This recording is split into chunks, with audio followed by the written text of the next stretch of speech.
تذكر يوما كنت تعانق دمعة الفكر تناجي الله في صبر وترجو رحمة تسري فعاش القلب.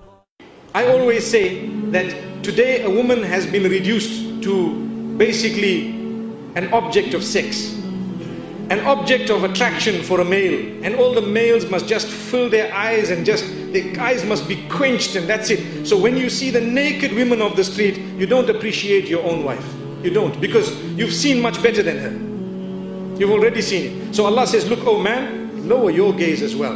It's no excuse. Even if they're doing that, lower your gaze. So you have a woman, and you look down. With respect, you speak to her. It doesn't mean, there was a story of one of the mashayikh, one of the scholars. He mentions a story that there was a man in the United States. He was a religious preacher. He entered a lift, young man. And when he was in the lift, the lift stopped at a certain floor. And the female entered it. She was semi-nude.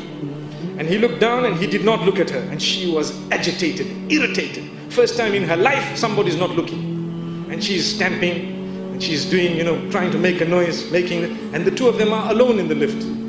And he just looks down, he doesn't say a word.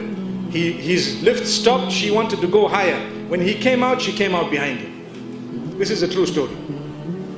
She came out behind him and she created a discussion. Hey, you know what? I'm very offended. Am I so bad, so dirty, so ugly that you couldn't even look? Now she's being honest. This is how the women have been trained, that you need to attract men at large.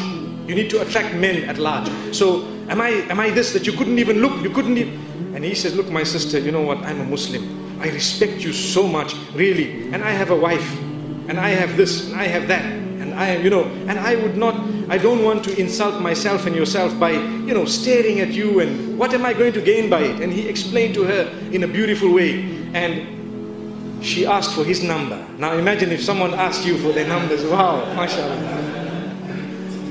And respectfully the man agreed, and he felt that, I will get the people in touch with her and explain. After some time, she accepted Islam. And she says, Islam has liberated me from being a person who cannot leave the home without half an hour in front of the mirror, without spending on different types of designer clothing, Islam has liberated me. I just put on a black cloak and I walk out. That's it. I just put on a cloak. And it doesn't have to be black, but the dark colors are better, because it makes you less conspicuous. Imagine you have the abayas which are pastel green and pastel orange. I don't think it would go down well. Subhanallah.